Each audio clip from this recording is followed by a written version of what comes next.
conjunto, nada más que cuando hice estas notas, pues no encontré manera de poner el puntito y pues le puse un tachecito. Pero en realidad esta se pone así.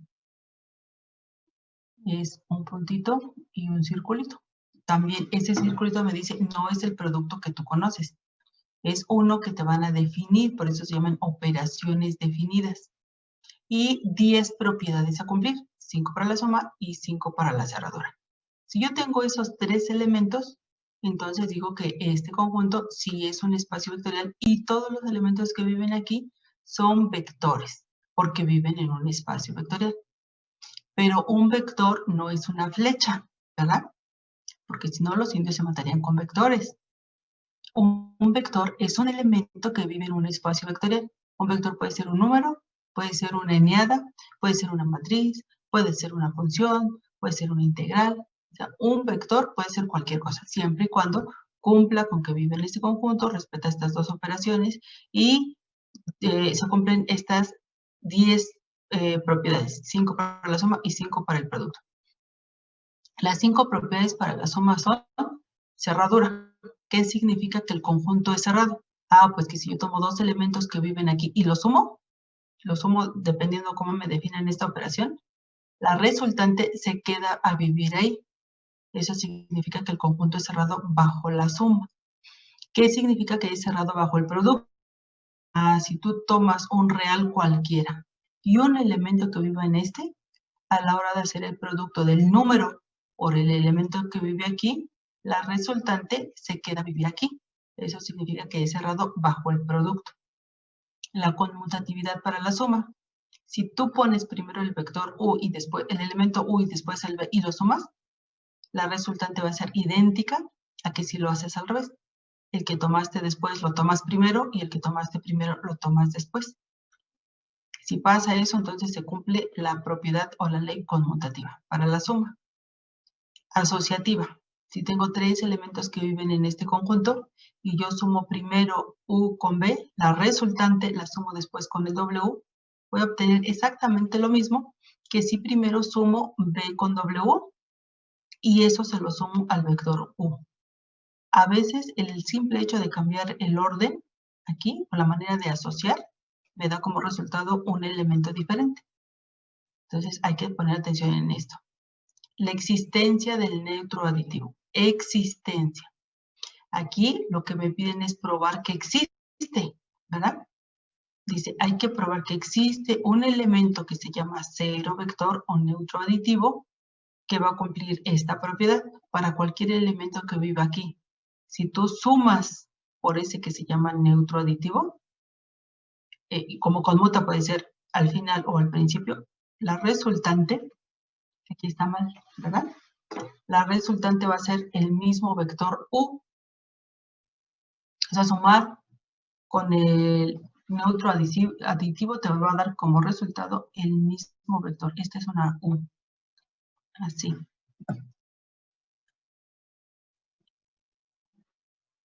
Así. Este no va. Sumar el cero vector con un vector u es no hacerle nada al vector u. Te vuelve a quedar él. Y la existencia del inverso aditivo igual. Para todo vector que vive aquí, para todo elemento que vive aquí, hay otro que también vive aquí, otro que vive ahí. Lo denotamos con el mismo nombre anteponiendo un signo menos, que cumple esta propiedad. Si yo se lo sumo al que tomé inicialmente, me va a dar como resultado el neutro aditivo. Entonces, este vectorcito, este menos u, se llama inverso aditivo si cumple esta propiedad. Es la condición. No se llama inverso aditivo nada más porque yo le puse el menos. Le puedo poner el menos, ¿verdad? Pero si no cumple esta propiedad, no va a ser el inverso aditivo de este vectorcito. Esas son las 5 propiedades para la suma. Y para el producto, ya decíamos, la cerradura y después distributivas hay 2. La distributiva 1 es un número con 2 vectores. Y la distributiva 2, 2 números con un vector. ¿Qué dice aquí? Tú sumas, esta es una suma vectorial. Por eso se le pone el circulito. tomas dos elementos que viven en este conjunto y los sumas. La resultante es un vector que vive aquí. Bueno. Les voy a multiplicar por un número. Si yo hago esta operación, me debe dar exactamente lo mismo que si primero multiplico este número por este vector, la resultante es un vector, por eso se puede hacer una suma vectorial, con el resultado de multiplicar este número con el segundo vector. Entonces, hay que tener ahí mucho cuidado. Cuando son sumas vectoriales, lo que debo estar sumando son vectores. Si no son vectores, problemas, ¿no? Pero esto sí es un vector. El producto de un real con un vector es un vector. El producto de un real con un vector es un vector. Tengo sumas de dos vectores. Entonces le pongo su circulito. Y aquí en este caso, aquí no le pongo circulito. ¿Por qué? Porque como estos son dos números reales, esta suma sí es la suma que yo conozco. No se le pone circulito. Pero A más B es un número, es un real cualquiera, pues este real cualquiera multiplicado por este elemento que vive en mi conjunto es igual a multiplicar este número con este vector, es un producto por un vector, por eso se le pone el circulito. Este resultado ya es un vectorcito. Entonces, esto es un vector, esto es un vector, vector más vector, la suma es vectorial, por eso le pongo su circulito. Y luego en la asociativa, aquí ¿qué es número? Este es número. Y este también, son dos reales cualesquiera. El único que es vector es este, ¿no? Bueno, entonces, si tú multiplicas este número por este vector, se convierte en un vector. Y entonces puedo multiplicar este número por este vector. Por eso le ponemos el circulito. Va a dar exactamente lo mismo a que si yo multiplico estos dos reales. Como son reales, ya no le pongo aquí. Acuérdense que aquí todos los taches son circulitos, ¿eh? Comencé diciendo que en aquel entonces cuando hice estas notas no supe cómo ponerle el circulito. Pero bueno, son circulitos. Entonces, aquí no le pongo esto. ¿Por qué? Pues porque estos son reales. Entonces, ahí no se le pone. Este sí es el producto usual que tú sabes hacer. Aquí sí se le pone. ¿Por qué? Porque es un número con un vector. Y luego el neutro multiplicativo, el número real, al multiplicarlo con este vector, sí me debe dar como resultado este vectorcito. Entonces, ahora sí me dicen, averiguar si este conjunto con estas operaciones definidas es un espacio vectorial. ¿Qué es lo que tengo que hacer? Pues ni modo, no hay de otra. Hay que probar que se cumplen las 10 propiedades. Si se cumplen las 10, digo, esto es un espacio vectorial. Si falla al menos una, mi conclusión es, esto no es un espacio vectorial. Ahora, tengo aquí mi espacio vectorial, que es el grandote. Este de afuera es mi espacio vectorial. Adentro, como este espacio vectorial es un conjunto, pues todo conjunto tiene muchos subconjuntos, ¿no? El espacio vectorial, pues empezamos que era un conjunto con dos operaciones definidas que cumplen 10 propiedades. Pero no tengo este conjunto. Todo conjunto tiene una infinidad de subconjuntos. Muchos subconjuntos. Muchos subconjuntos ahí. Bueno, algunos de estos subconjuntos serán espacios vectoriales por sí mismos, ¿no? Algunos no, algunos simplemente son subconjuntos. Todo lo que está aquí adentro son subconjuntos. Subconjuntos. Son elementos A que están contenidos en B. O otro B que está contenido en B. Y así. Muchos. Pero vamos a suponer que este que está aquí, este W, también es un espacio vectorial. Pues es un espacio vectorial que está contenido en un espacio vectorial más grande. Por esa razón, este W se llama subespacio vectorial del espacio vectorial B. Entonces, este chiquito es un subespacio vectorial del espacio vectorial B.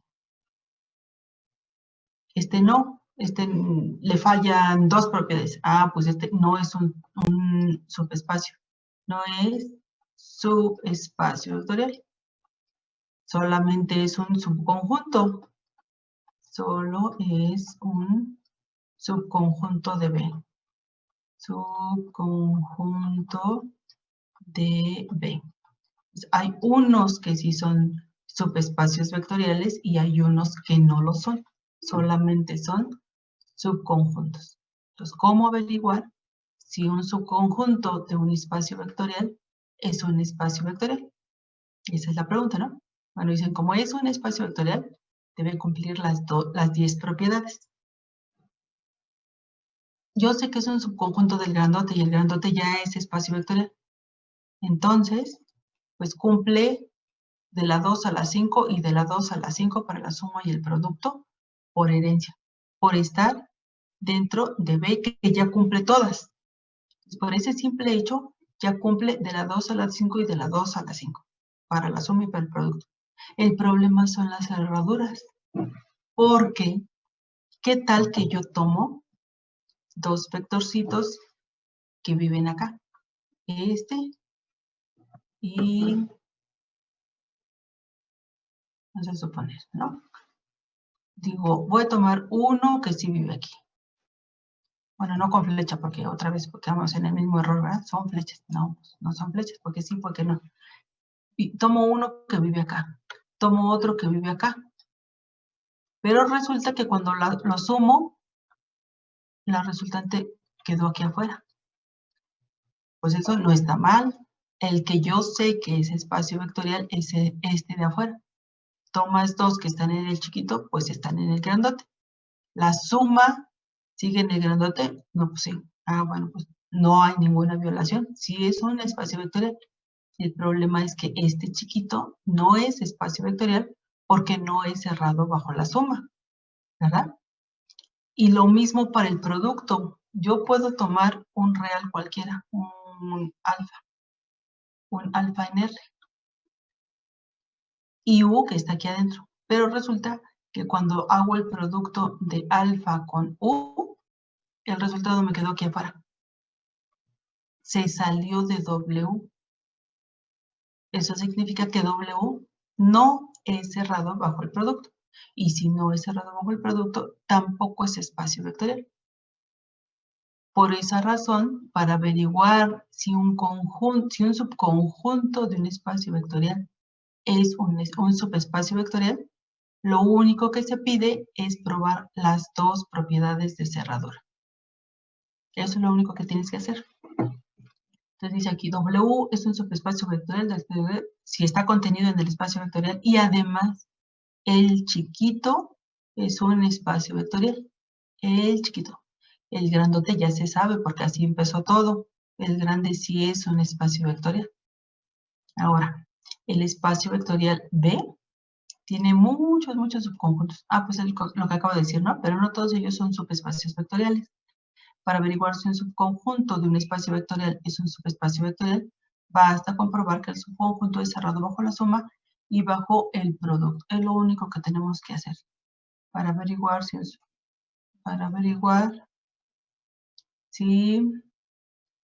un conjunto es un subespacio vectorial, pues solamente con las dos cerraduras.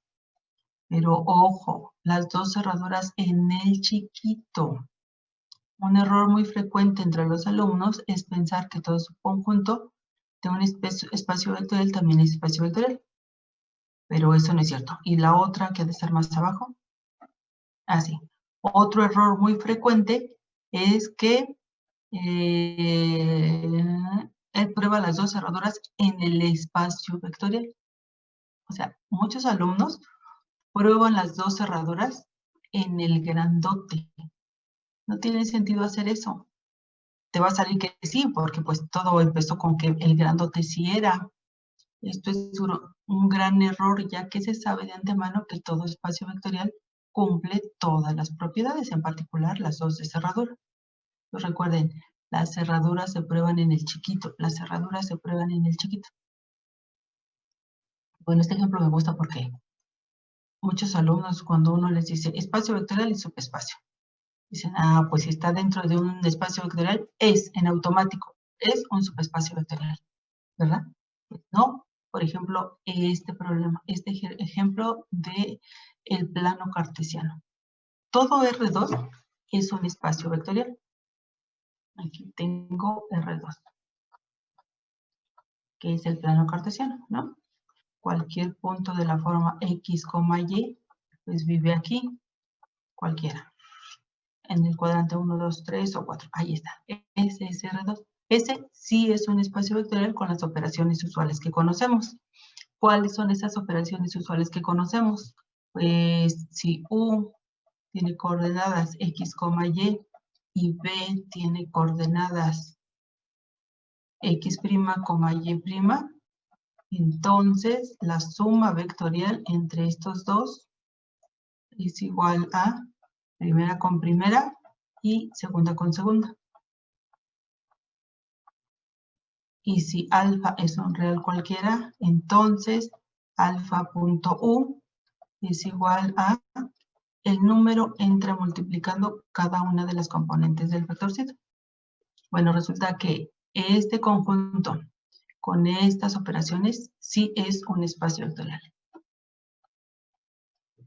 A lo mejor en las notas que les mandó el profesor se los demostró, ¿no? Porque ahí hay que hacer todo. De modo, no hay de otra. Se prueban las 10 propiedades con esas operaciones en este conjunto y se observa que sí es. Bueno, ahora voy a tomar un subconjunto, digamos el cuadrante número 1. W, el chiquito, es el cuadrante 1. Ya. Voy a averiguar si este cuadrante, si este conjunto es cerrado bajo el producto. Voy a tomar este vectorcito que está aquí. Tiene coordenadas positivas porque vive en el primero. Y el alfa que voy a tomar es -1. Cuando yo multiplico -1 por este vector, se salió. W es este chiquito, solo el cuadrante 1. Y el producto -1 por U se fue al cuadrante 3. Entonces, este conjunto pequeño no es cerrado bajo el producto. Entonces, no es espacio vectorial. Y como es un subconjunto de este que sí es espacio vectorial, este pequeñito no es subespacio vectorial. Subconjunto sí, pero subespacio vectorial no. Este W sí está contenido en R2, pero no es subespacio vectorial. Entonces, este ejemplo me gusta mucho por eso, porque cuando uno empieza hablándoles de esto a los alumnos, dicen, pues es que todo, ¿no? Si es un subconjunto de algo que ya es, pues ya es, pues no es, aquí ya se dieron cuenta. Por eso es tan importante probar las cerraduras en el chiquito, en el grandote no. El grandote sí es, el grandote sí va a cumplir todo. ¿Está bien? Sí. Sí, Ahora, profesor. y aquí vienen muchos ejemplos bonitos, ¿no? Bueno, no los tengo aquí todos, pero, bien, aquí se me fue, me faltó una T, pecoriales. Pero este me ha de haber gustado, por eso lo puse. A ver, si W1 y W2 son subespacios vectoriales de un espacio vectorial B, vectoriales, su unión también es un subespacio vectorial de B. Eso es uno de los ejercicios padres, porque aquí uno se da cuenta si el alumno está entendiendo el concepto o no. Los de talacha gacha como quiera, pero estos que son los de pensar son los más bonitos. Tengo dos cosas que sí son subespacio vectorial, dos conjuntos que sí son. La pregunta es, ¿la unión también será? ¿O qué tal que no? ¿Verdad? La respuesta en general no. En general no, dice la respuesta. Y para demostrarlo se da un contraejemplo. Acuérdense, para demostrar que algo es cierto, hay que probar para todos los casos. Para demostrar que algo no es cierto, con un contraejemplo basta. Dice aquí en general no, entonces vamos a dar un contraejemplo. Habrá muchos ejemplos donde sí, tomas dos subespacios, los unes y sí te da como resultado un subespacio. Pero aquí tengo un contraejemplo. Entonces la respuesta es en general no.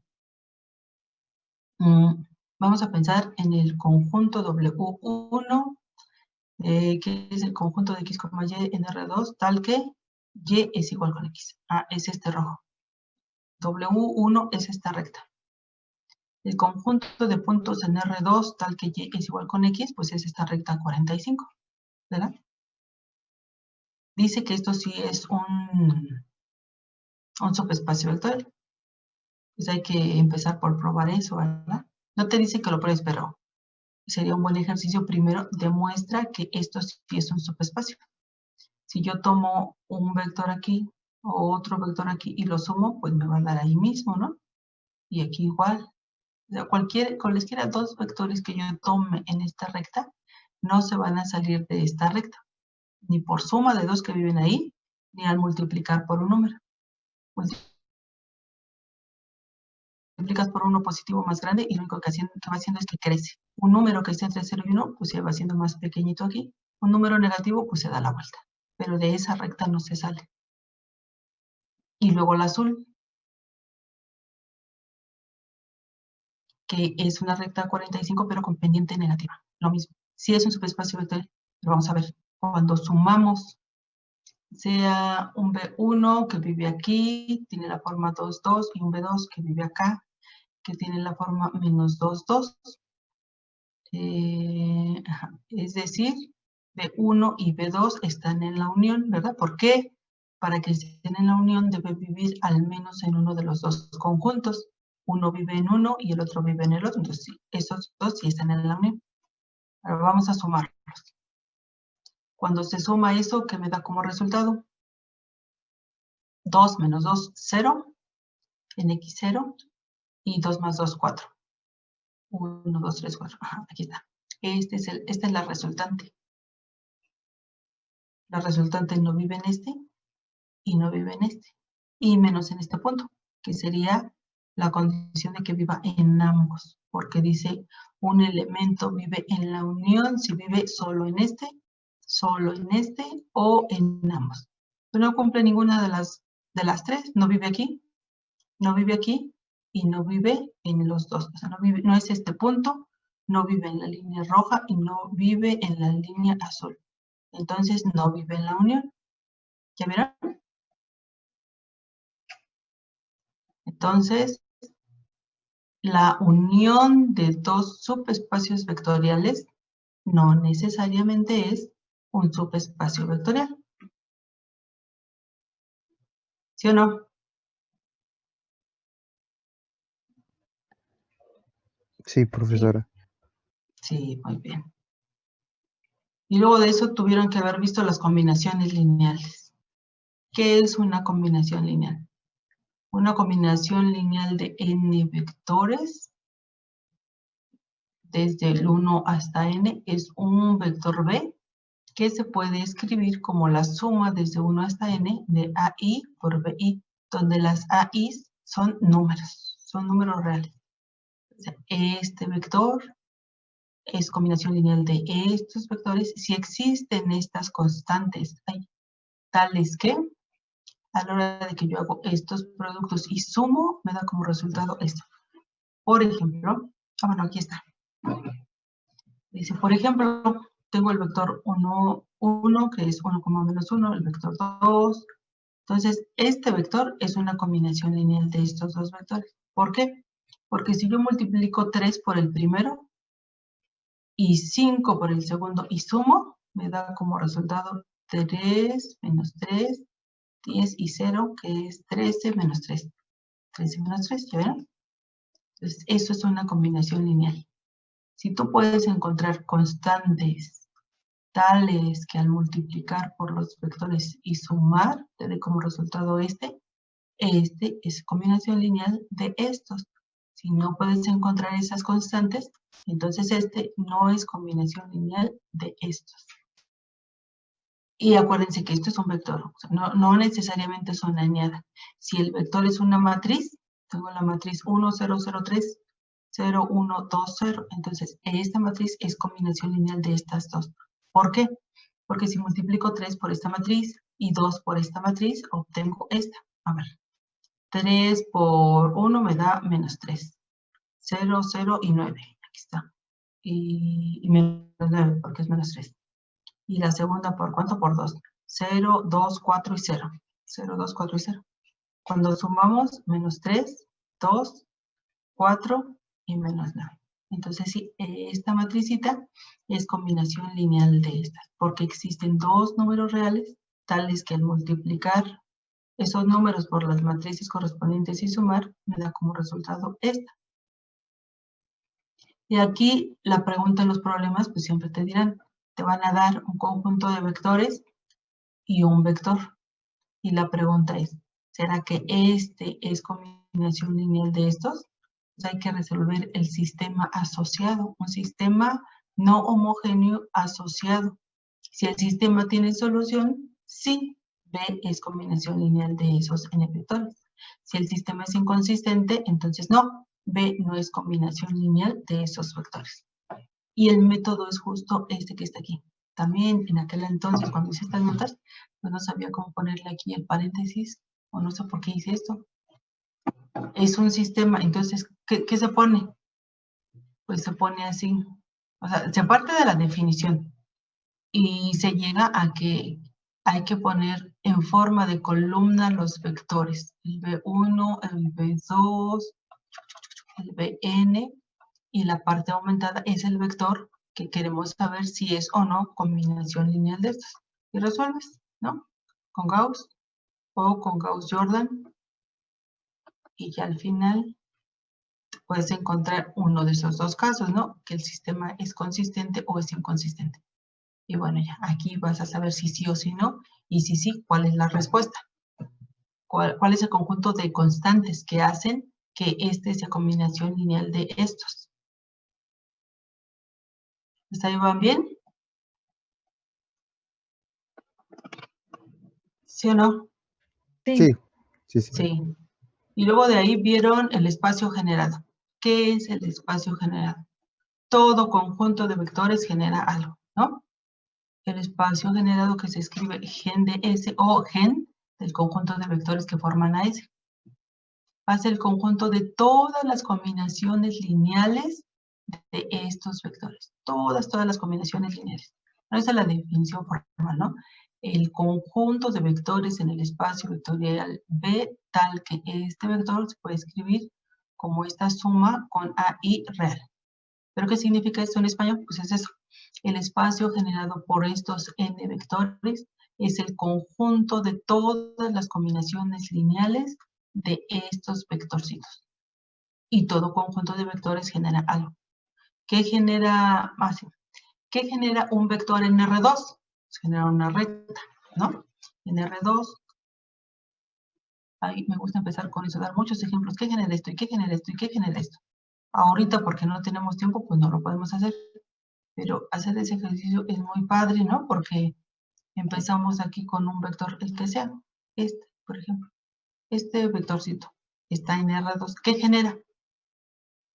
Ah, pues dice aquí, necesito constantes e ir multiplicando por este. Y es lo que les decía hace un rato, si multiplicamos por un número positivo más grande que 1, lo único que hace es que lo va haciendo más grande, ¿verdad? Y si está entre 0 y 1, pues cualquiera de acá. Y si le cambias el signo, pues ya se fue al otro lado. Entonces, ¿qué generó? Pues una recta. Genera una recta. ¿Qué generan dos vectores no colineales en R2? Y lo mismo, ¿no? Te doy este azul y te doy otro cualquiera. Este, chiquitín, así, ¿no? ¿Qué genera? Y pues entonces les toca ir haciendo sus pruebas con el método del paralelogramo, pero ni siquiera hacerlo bien, sino más bien nada más estar jugando a ver, lo voy a sumar con ¿qué me da como resultado? Tengo que hacer, tengo que hacer uno paralelo a este aquí, ¿no? Otro paralelo a este aquí, y entonces la resultante es este. Bueno, y si ahora a este le cambio el signo, pues ya se vino para acá, y lo sumo con pues el paralelo de vamos a suponer que ese, pues la resultante ya se vino para acá. Ahora le cambias el signo a este también. Ah, pues entonces ya se vino para acá. Y le cambias, o este lo dejas así. Ah, pues entonces hay que hacer algo así y la resultante ya se vino para acá. Y así. Y entonces se van dando cuenta que están generando a todo el plano, que genera un conjunto de dos vectores no colineales, genera dos, pues genera a todo el plano. Y luego damos muchos ejemplos de matrices también, ¿no? Les doy ahí un conjunto de matrices que te generen a todas las matrices simétricas 3x3, por ejemplo, o a todas las matrices triangulares superiores, y así se van dando cuenta de que todo conjunto de vectores genera a algo. Bueno, entonces esto es lo que entendemos por espacio general. Y luego viene lo de la independencia lineal. Si yo puedo escribir al cero vector como una combinación lineal de estos n vectores, con la condición de que todas las constantes sean cero, entonces se dice que estos vectores son linealmente independientes. Si al menos uno de estos números es diferente de cero, pues se dice que los vectores son linealmente dependientes. Entonces aquí la condición es, voy a escribir al cero vector como combinación lineal de los vectores. Dice aquí la teoría, no hay manera de que eso sea, solo si todas las constantes son cero. Ah, pues si todos los vectores son ley. Y la otra es, fíjate que sí, al menos una de las constantes es diferente de cero. Ah, pues entonces estos vectores son LD. Y si se fijan, para contestar si es combinación lineal, que es el espacio generado, porque te preguntan, ¿será que este conjunto de vectores genera a este espacio vectorial? ¿O será que estos son LI o LD? Pues caos. Nos vamos a resolver sistemas de ecuaciones, porque esto vuelve a ser un sistema de ecuaciones, ¿no? Como el que vimos allá arriba. Nada más que ahora, allá arriba, en combinación lineal, era un sistema no homogéneo. Acá, en combinación lineal, voy a tener sistema homogéneo. Entonces aquí la manera es igual. Voy a poner a estos vectorcitos aquí, de B1 hasta Bn, la parte aumentada se puede omitir porque es el cero vector. Lo puedes escribir o puedes no escribirlo y no pasa nada. Es exactamente lo mismo. Todas las operaciones renglón que se hacen, al cero lo van a dejar como cero. Entonces, por eso no se escribe. Y bueno, aquí le das Gauss o Gauss-Jordan. Ahí es al gusto, ¿no? Como ustedes quieran. Pueden resolver con Gauss o con Gauss-Jordan. Y ya, al final van a decidir si es consistente o inconsistente. Consistente o inconsistente, ¿no? Ah, acabo de decir una barra basada, ¿verdad? ¿Qué barra basada acabo de decir? ¿Quién me dice? No, no, todo lo que he dicho está bien. Aquí, todo sistema homogéneo es consistente. Todo sistema homogéneo es consistente. ¿Qué significa? Si el sistema es homogéneo, siempre tiene solución. Siempre. Aquí no existe la opción de que sea inconsistente. Siempre tiene solución. La cosa es única. Y si es única, es la trivial. O sea, es el cero vector. O un conjunto infinito de soluciones. Conjunto infinito de soluciones. Los homogéneos. Los no homogéneos, como aquí, sí tienen las tres posibilidades. Puede ser inconsistente, o sea, no tiene solución. Inconsistente o consistente. Y en el caso de la consistencia, son las dos que puse abajo. Consistencia. Solución única o conjunto infinito. Única o conjunto infinito. Ahí está. Todo lo demás sí está bien, ¿eh? Pero los sistemas homogéneos siempre tienen solución. Siempre, siempre, siempre, siempre tienen solución. Bueno, si la solución es única es la trivial. Y si es trivial, es cero. Y si es cero, entonces son LI. Y si el conjunto de soluciones es infinito, entonces son LD. Y si la matriz de coeficientes asociada al sistema, a este sistema de ecuaciones, es cuadrada, vamos a suponer aquí. Si la matriz de coeficientes es cuadrada, n por n, podemos averiguarlo con un determinante, ¿no? Si el determinante de A es igual con A y A es 0 o A es no 0, ¿qué digo? ¿Cuántas soluciones tiene el sistema, este sistema homogéneo, si su matriz de coeficientes, si el determinante de su matriz de coeficientes es diferente de 0?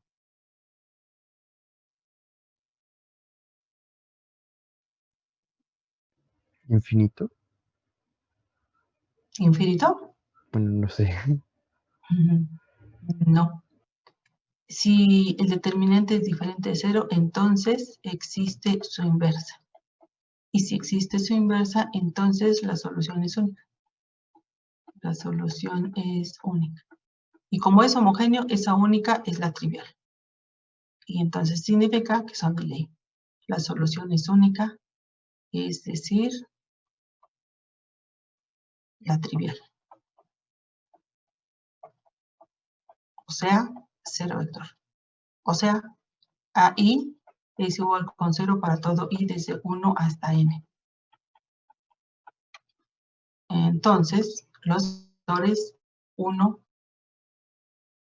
a bn son L de LI, perdón. Y si es igual con 0, entonces son LD. Pero esto solo en el caso de que la matriz sea cuadrada. Si la matriz no es cuadrada, pues no hay otra más que Gauss. ¿Sí lo ven? Sí, perfecto. Ahora, después viene, bueno, ¿para qué nos sirve saber si son LI o LD? Pues para ver si un conjunto de vectores es una base o no de un espacio vectorial. Una base de un espacio vectorial es un conjunto de vectores linealmente independientes que generan al conjunto. Entonces son dos condiciones que se deben verificar. Te dicen, ¿será que este conjunto es una base para este espacio vectorial? Ah, pues no sé, déjame averiguar, ¿no? Primero, ¿estos son LI? Si son LI, paso a la siguiente. Si son LD, ya contesto. No, esto no es una base. Porque pueden generar, sí pueden generarlo, sin ser base. Por ejemplo, si te dicen el vector 1,2, 3,4 y menos 1,5. Estos tres sí generan AR2, pero son LD. Y como son LD, entonces no son base. No son una base para RD. Digo, para R2. O sea, se cumple esta, pero no se cumple esta. Ahora, otra. Yo te digo, a ver, el vector 1, 2, 3, 0, menos 2, 7. Estos sí son LI, sí son LI, pero no generan AR3. Entonces, no son base, no son una base para R3. Aquí tenemos el caso de que sí son LI, pero no generan. Entonces, no. Pero si te digo el vector 1, 0, 0, el vector 0, 1, 0 y el vector 0, 0, 1, estos tres son LI. Y también generan. Y generan AR3. Ah, pues entonces estos sí son una base. Son una base para R3. Para R3. Cumplen ambas condiciones. generan y son de ley. Hay que verificar las dos. Y si se fijan, en todas partes dije una, ¿verdad? ¿Por qué generan una base, una base, una base? ¿Por qué? Porque un espacio vectorial no tiene una única base. Todo espacio vectorial tiene un conjunto infinito de bases. Una vez que encuentras una, cualquier múltiplo de al menos uno de ellos, cualquier cualquier conjunto más bien, cualquier conjunto que contenga a los vectores, alguno de ellos modificados por una constante, sigue siendo base. Entonces, el mismo espacio vectorial tiene un conjunto infinito de bases. ¿Sí? La base no se dice la base, se dice una base. Se dice la cuando es única, pero como no es única, entonces una base. Estoy hablando de una base. Hay unas, por ejemplo, esta que escribí aquí, se llama canónica. Esta base que tiene 1 en la posición que va a generar y 0 en los demás lugares. Ven aquí, con este vector genero la primera entrada de un vector con 3 entradas. Con este vector genero la segunda entrada de un vector con 3 entradas. Y con este vector genero la tercera entrada de un vector con 3 entradas. Entonces, esta se llama canónica. Esta es una base para algo. No es una base para R2, tampoco es una base para R3, pero es una base para un subconjunto de R3. Pero no es canónica. Esta no es canónica. ¿Sí? Bueno. Entonces lo mismo. Para probar LI, un sistema de ecuaciones homogéneo. Para probar que genera un sistema de ecuaciones no homogéneas, porque va a ser aquí del lado izquierdo lo mismo, pero del lado derecho viene un vector cualquiera que viva en B. Un vector cualquiera que viva en B. Lo ponemos aquí. Pero no es uno en particular, es uno general. Por ejemplo, si B es R2, aquí pongo X, Y. Si es R3, aquí pongo X, Y, Z. X, Y Z se tratan como constantes, aunque pueden tomar cualquier valor real para que entonces tenga validez, ¿no? Porque si tomo uno en particular, pues pone aquí el vector 1, 2 y 3. 1, 2 y 3 a lo mejor sí vive en B, pero es 1. Y yo quiero ver que genera a todos los que viven en B, no nada más a ese vector 1, 2 y 3. ¿Hasta ahí muy bien? Sí, profesora. Sí. Bueno, entonces, ¿qué dice aquí? Es un ejemplo. Tengo un conjunto B con n vectores, es una base del espacio vectorial B. Demuestra que todo vector B en B se puede escribir como una y solo una combinación lineal de los elementos de la base B. Y aquí pues en todo, ¿no? Hay muchos problemas. Bueno, son resultados importantes que a mí me gusta poner a modo de ejemplo, porque luego si les dices teorema o cosas así, los alumnos se espantan. Pero son resultados importantes que se deben ver.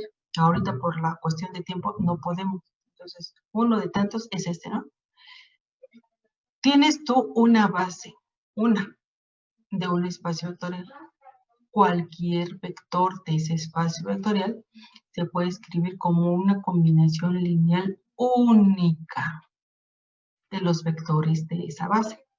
Cambias la base y entonces vas a tener otra única combinación lineal para escribir al mismo vector. Lo que dice aquí es que si esto es una base, por ejemplo, el vector 3,7. Dices, pues yo tengo la base canónica. Si la base canónica es 1,0 y 0,1. Bueno, lo que ese resultado dice es, solo existe un par de números reales que si yo los pongo aquí y sumo, me va a dar como resultado esto. Solo hay un par. Si yo pongo aquí el 3 y el 7, ya cabe, ¿verdad? Tengo este. No Por más que busques, no vas a encontrar otro par de números que al ponerlos aquí te dé como resultado este. La combinación lineal es única, siempre y cuando esta sea una base. Este vector B1 y B2 no son dos cualesquiera, es una base. Si estos dos no son base, entonces no. Entonces sí puede haber más de un par que te hagan a la hora de multiplicar y sumar que te den como resultado este. Pero si es una base, este par es único. Eso es lo que dice este resultado. Y bueno, todo se demuestra, ¿no? Ahora aquí, ¿qué es la dimensión de un espacio vectorial? Bueno, ya que tengo una base, ya quedamos en que el mismo espacio vectorial tiene un conjunto infinito de bases. Pero lo que tienen en común todas esas bases es su número de elementos. Si una base para R2, esta que es la canónica, tiene dos vectores, cualquiera de su conjunto infinito de bases tiene dos vectores. Puedes encontrar muchísimas bases, pero todas esas muchísimas bases tienen solo dos vectores. R3, la base canónica es esta, y tiene solo tres vectores. Pues entonces cualquier base para R3 que se te ocurra, tiene tres vectores. No tiene ni dos, no tiene ni cuatro, tiene exactamente tres. Y así, todas las bases para el mismo espacio vectorial tienen el mismo número de vectores. A ese mismo número de vectores se le llama dimensión. Por ejemplo, aquí la dimensión de R2 es 2. Tiene dos vectores linealmente independientes que generan a todo R2. Aquí la dimensión de R3 es 3. ¿Por qué? Porque con tres vectores linealmente independientes genero a todo R3. El conjunto de matrices M por N,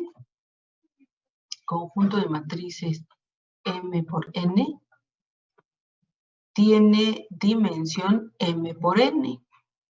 Su dimensión es M por N. ¿Por qué?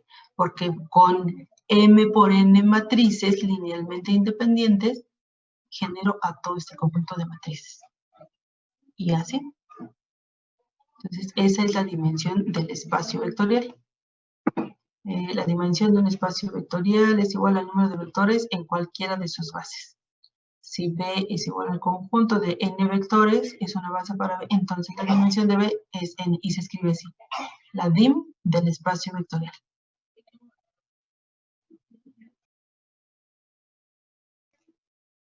Ese es el espacio vectorial, la dimensión. Ahora,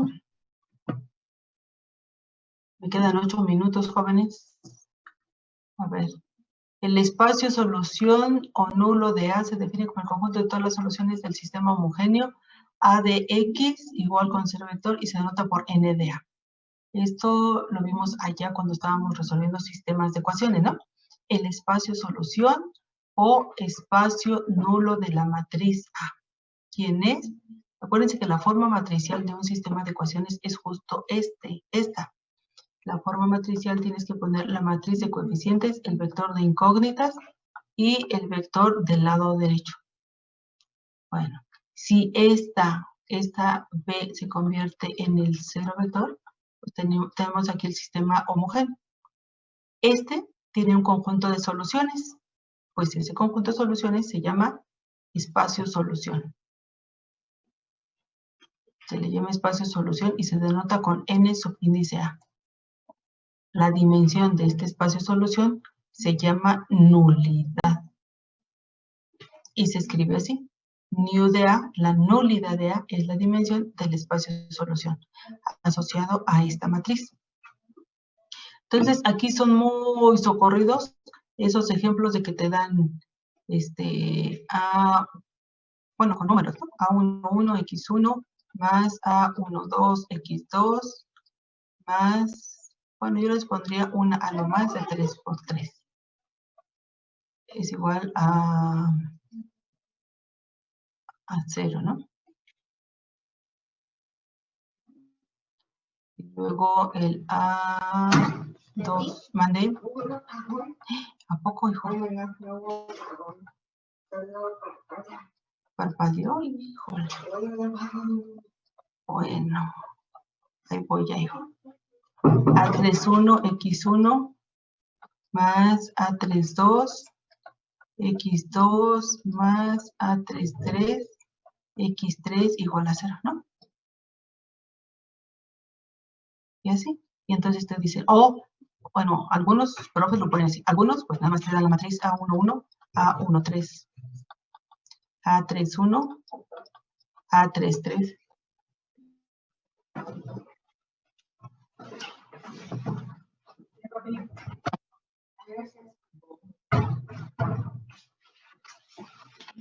A33, ¿no? Te dan nada más la matriz. Pues para esta matriz se encuentra la nulidad. Bueno, siempre te piden rango y nulidad. Rango y nulidad de la matriz A, ¿verdad? En el mejor de los casos te lo dan así, y a lo mejor es más entendible. Y si te dan la matriz y te piden rango y nulidad. Entonces, ¿qué es nulidad? Dice aquí, pues tienes que resolver el sistema homogéneo así. Y la dimensión del espacio solución. La dimensión del espacio solución es la nulidad. El rango. ¿Qué es el rango? Pues es el número de filas o columnas LI que tiene la matriz. Ahí es como quieras, porque da lo mismo si procedes por filas, y pues así se empieza, ¿no? Encuentra el rango por filas, encuentra el rango por columnas. Te das cuenta que es igualito, unas 20,000 matrices, y luego dices, ¿es coincidencia o es regla? Bueno, 20,000 matrices no, pero ya que el alumno se da cuenta de que siempre sucede eso, pues pregunta ¿por qué? Pues fíjate cómo se están resolviendo las cosas y siempre va a pasar. Entonces el rango es el número de filas o columnas LI. Número de filas o columnas linealmente independientes de la matriz. Columnas LI de A. Este es el rango. Y la regla que cumplen estos dos números es que si tú sumas el rango con la nulidad, te va a dar como resultado el número de columnas. Acuérdense que la matriz siempre se pone, sus dimensiones se ponen acá, M por N, donde M es el número de filas, y N es el número de columnas. Asociado a este sistema coincide con el número de variables o incógnitas. Variables o incógnitas. Y bueno, rápidamente les voy a decir cuando se hace el cambio de base. Tenemos aquí una base que se llama S, que tiene vectorcitos U1 hasta UN. Y tengo otra matriz que se llama T, con vectorcitos B1 hasta Bn. Y luego un problema muy socorrido es encuentra la matriz de transición de la base T a la base S, o la matriz de transición de la base S a la base T, ¿no? Que es el cambio de base. El cambio de base. Entonces aquí la manera de, bueno, la demostración es larga, pero la manera de hacerlo rápidamente cuando te lo piden en un examen es en tachecito. O sea, aquí está fácil porque nomás hay que hacer un tachecito así, uno para acá y otro para acá. Ahí, así. Entonces, ¿qué significa ese tachecito? Si te piden la matriz de transición de T a S, dice primero pon los vectores de S a UI. U1, U2 hasta UN. Y luego la parte aumentada pones los que van en la matriz T. B1 hasta Bn. Y luego con operaciones renglón,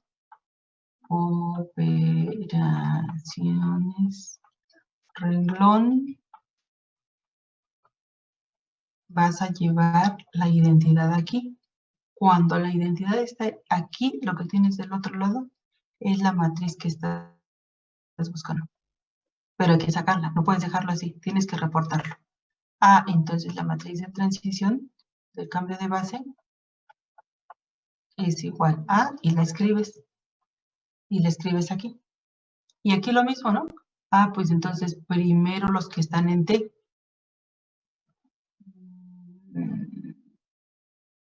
Bueno, esa la vamos a borrar y la vamos a poner abajo.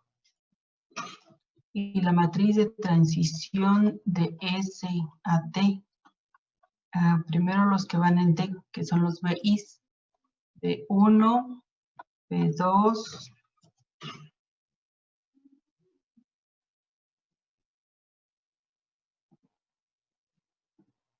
B1, B2 hasta el BN. Y luego los que van en S, que eran los UIs, U1, U1 hasta UN. Así. Y luego con operaciones renglón, paréntesis, operaciones renglón. Cuando tengas la identidad aquí, lo que tienes del otro lado es la matriz que estás buscando. Y lo mismo, la tienes que sacar. La matriz de transición de S a T es igual a, y ya la escribes. Y entre estas dos matrices de transición sí hay relación. La matriz de transición de S a T multiplicada por la de T a S me da como resultado la identidad. Eso significa que son inversas. La matriz de transición.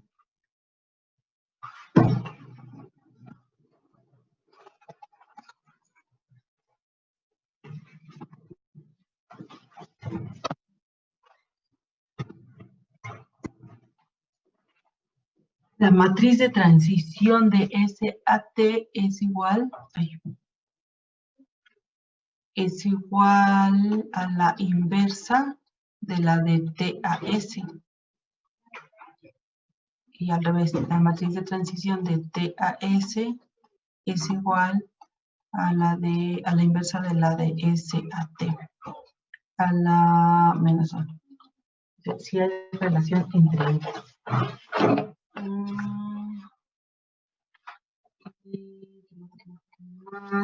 Hay bases ortonormales, bases ortogonales y ortonormales, y hay un proceso para pasar de una matriz cualquiera a una matriz ortonormal, a una base ortonormal. Ese proceso se llama proceso de ortonormalización de Gram-Schmidt.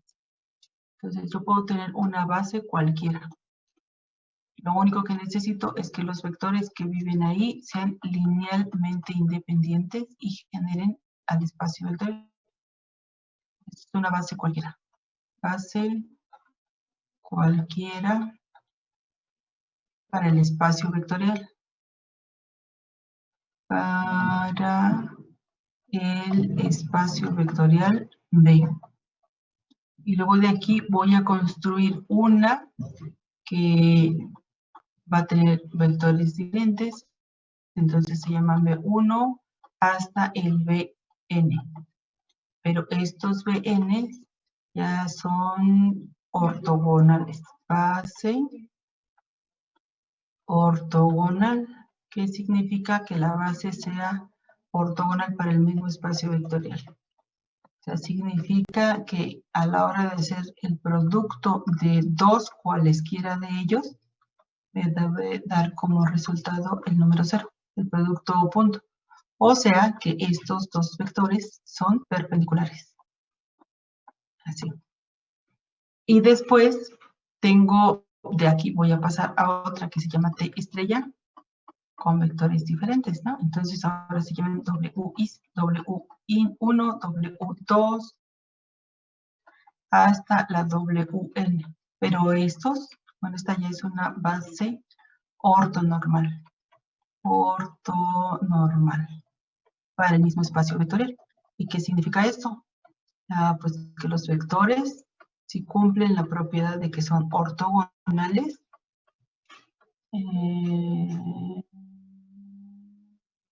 para todo. Igual con 0 para todo y diferente de J. Ah, espérame aquí. No era ahí el para todo. Para todo y diferente de J. Y además, la norma de cada uno de esos vectorcitos es igual con 1. O sea, son ortonormales. Y para hacer esto está el método de ortonormalización. ¿El qué? ¿Sí, no? Método de ortonormalización de Gram-Schmidt.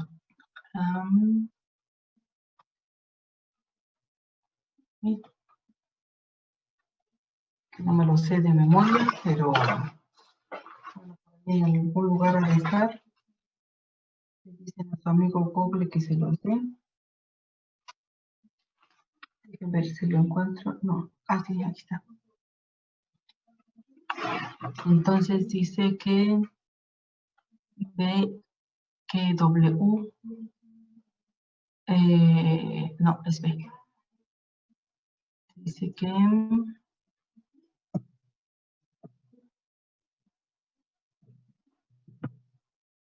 B, BI, no, le voy a poner, sí, BI es igual al UI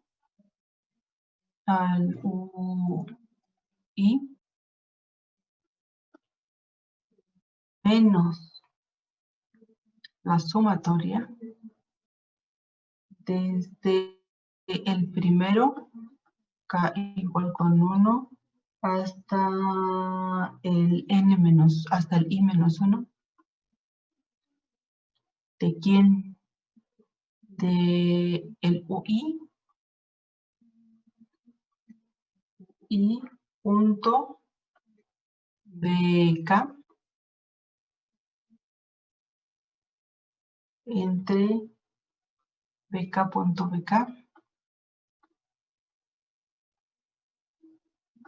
que multiplica al BK.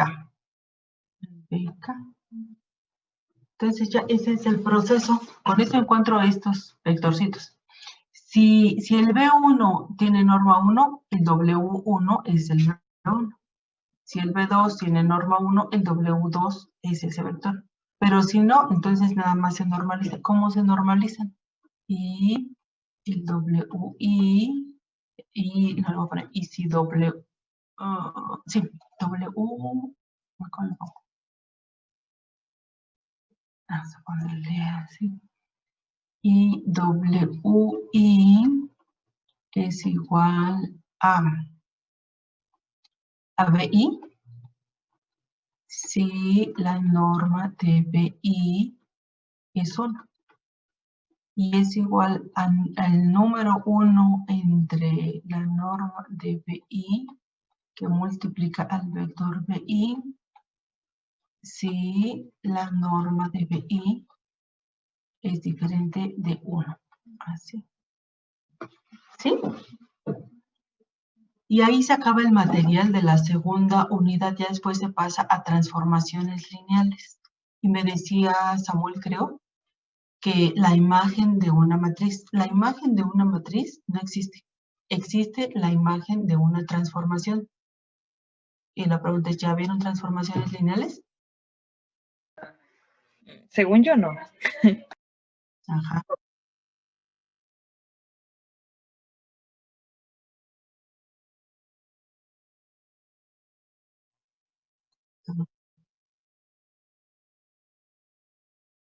Ajá.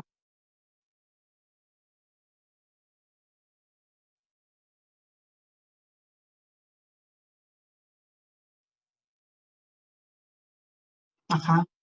Sí, porque te digo, pues hay muchísimos ejemplos, ¿no? Pero eso pues se tienen que ver, o sea, tienes que ver las operaciones definidas Y no hay de otra. Si te piden averiguar si es un espacio vectorial, tienes que hacer todas estas. Todas estas. Si al menos una truena, ya no es. Si te piden averiguar si es un espacio vectorial, sí, porque aquí hay problemas bien bonitos, ¿no? Hay uno que a mí me gusta mucho que es te dan el conjunto de las funciones pares, creo, o funciones impares, y te piden probar si el conjunto de todas las funciones pares o impares es o no un subespacio vectorial. Entonces, ejemplos así son muy padres. Pero te digo, eso no se puede hacer en un día. Eso pues sí, es como en cálculo, ¿no? Ya pianito. La definición, ejemplos básicos, luego más difíciles y así. Es todo un proceso, pues era el material para todo, a lo mejor todo el mes, ¿no? Sí, no lo pueden dejar para el último día porque no te da tiempo. Aunque yo me hubiera sentado desde las 7 de la mañana con ustedes y hubiéramos terminado a las 10 de la noche, no te da tiempo. En un día no te da tiempo. Yo puedo sentarme y hablar y hablar y hablar. Ya tengo muchos ejemplos resueltos y platicártelos. Y a la hora del examen, eso no garantiza que vayas a pasar porque no lo estás asimilando. A lo mejor estás muy preocupado por copiar, copiar, copiar, copiar. Y a la hora del examen no te vas a acordar. Esos son ejemplos, son problemas. A veces con un problema te peleas 2 días. Entonces, imagínate, con uno solo. Entonces, que hoy hubiéramos terminado y que yo te garantice, ya el lunes sacas 10 en tu examen, pues no, no.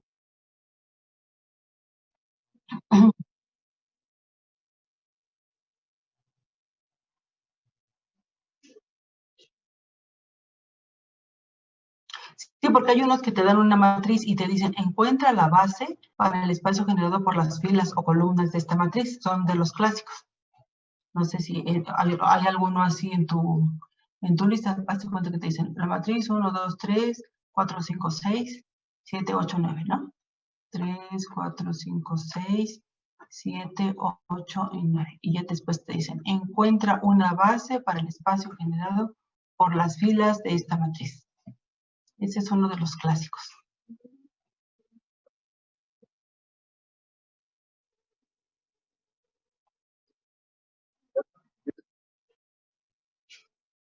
Ah, fíjate, ni siquiera, ese es otro. Y ese es de los clásicos. Y ese es de los clásicos.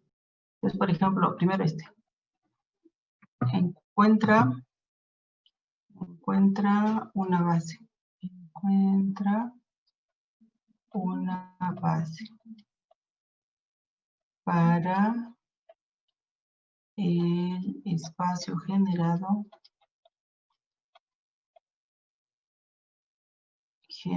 por las filas, ¿no? Por el espacio generado por las filas de A. Y le llaman a esta A. Entonces, en realidad, lo que tienes que hacer es averiguar o encontrar cuántos vectores LI, vectores fila, hay aquí. O sea, tú lo encuentras con el método que tú quieras, ¿no? Y dices, pues resulta que este y este son LI. Pues entonces la base son 1, 2, 3, 7, 8 y 9. Ya. O resulta, a lo mejor, que no, que a la hora de la hora el único que quedó vivo fue este renglón y los demás hizo 0. Pues entonces la base es justo este o cualquier múltiplo de este. Ya quedamos, ¿no? En que las bases son muchísimas. Entonces, si no me gusta este, pues tomo un múltiplo de este y ya. ¿Cómo puedo averiguar cuántos de estos 3 vectores filas son LI? Los colocas así como están. 1, 2, 3, 4, 5, 6, 7, 8, 9. Y haces operaciones renglón, o sea, como si estuvieras haciendo Gauss. Se vale multiplicar un renglón por un número y se vale sumar a un renglón un múltiplo escalar de otro. Y ya cuando terminas, que ya no puedes hacer nada, el número de filas vivas que te quedan ¿A qué me refiero con eso de filas vivas? Por ejemplo, si te queda así, esta fila no es viva, ¿no? Esta pues ya murió por la batalla, pero a lo mejor aquí te quedó 1, 2, 3, esta sí y esta también. A lo mejor ya no igual, a lo mejor te quedó aquí un 0, A, B, ¿no? Ya. Pues si la fila tiene al menos un número distinto de 0, para mí en los libros no viene así, no lo van a buscar así. Si en la fila al menos un número es no 0, esa fila es viva. Entonces tú cuentas el número de filas vivas que quedan y esas son LI. Quedaron vivas porque son LI. Esta se hizo 0 porque se pudo escribir como combinación lineal de las que quedaron vivas. Por eso es dependiente de, linealmente dependiente de estas que quedaron vivas. Entonces, los únicos renglones vivos son los que son LI. Entonces, esa es una manera de averiguar. Ahora, eso que tú dices es un poquito más largo. Espérame, deja ver si tengo